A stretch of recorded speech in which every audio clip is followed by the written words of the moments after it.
Funniest experience. There are so many. Maybe this right here.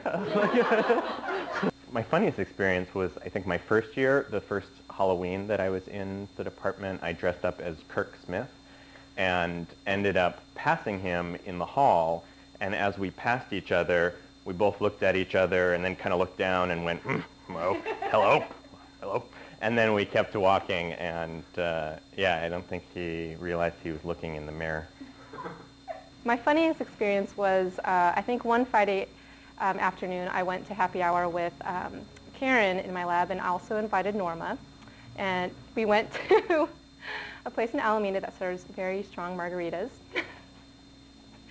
And Norma and I afterwards decided, actually, I don't know if we decided, she kind of suggested that we go karaokeing nearby her place. And we ended up calling some other EHS students, and although Norma didn't end up singing karaoke, it was just fun to see her in that environment and outside of the academic environment. Trying to keep it tame, all right? Lessons learned. Trying to keep it G-rated. No, I've been locked out. Like I can talk more about that. Yeah, because I mean I like to often work without shoes on. So and late at night I'll walk, or even in the day I'll walk around without my sandals sometimes. And so I've been locked out when it's raining and I don't have any shoes on. And I'm trying to, I don't have my wallet on me because sometimes it's like annoying where it's positioned, and I'll take it out and sit it on the. So I have to persuade the police officer that I really belong in this building. I have no ID. I look kind of, like I just belong outside the building, not inside.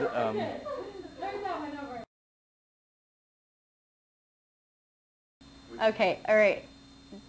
The worst moment I ever had was the night before my PhD qualifying exam. At that moment, I was really nervous and anxious, and I remember calling Justin and asking him whether or not I should go ahead with the exam that day.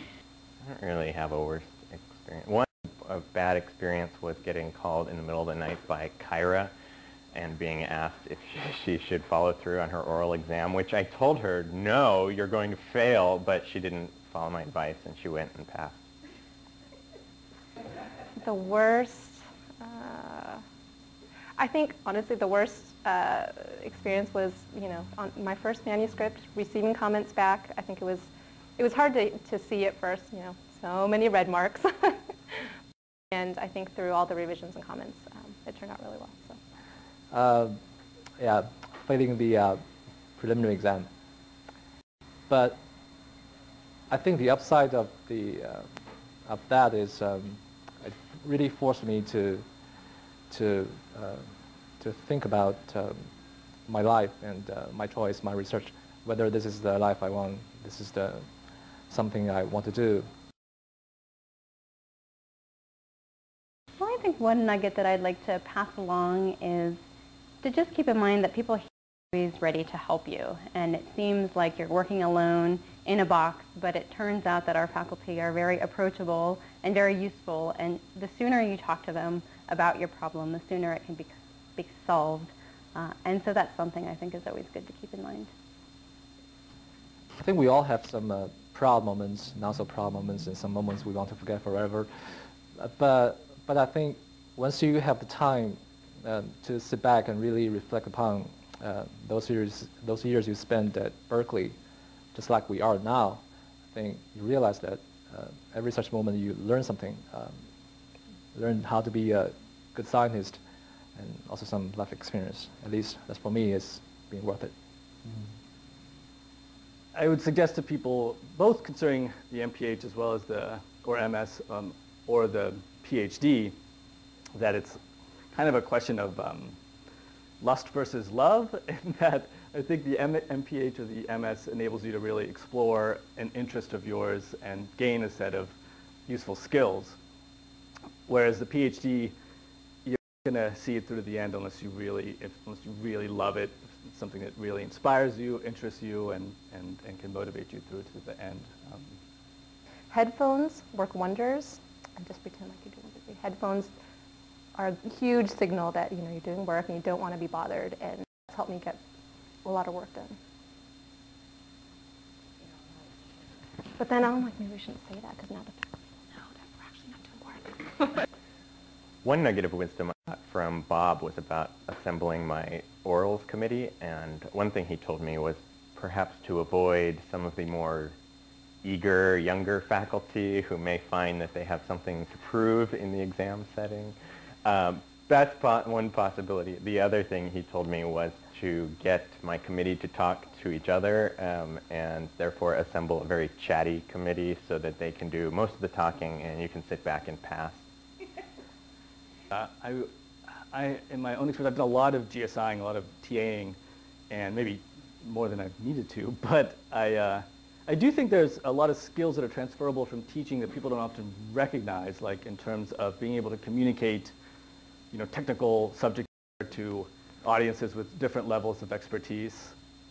I think that's really key, and you gain that kind of practice with teaching. I think for me, taking criticism or hearing critiques was very hard, and as a PhD student, you hear a lot from your presentations, papers that you write. Yeah, and I think that I at first felt like those were personal attacks on myself, but I know that the faculty here are all rooting for our success and futures, so that the critiques and the comments that we receive really are beneficial for us, and to take them in stride.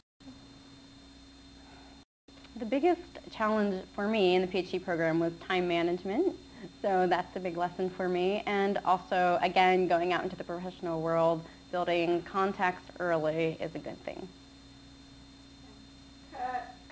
I learned how to be a therapist and counselor to various program coordinators that may come calling occasionally.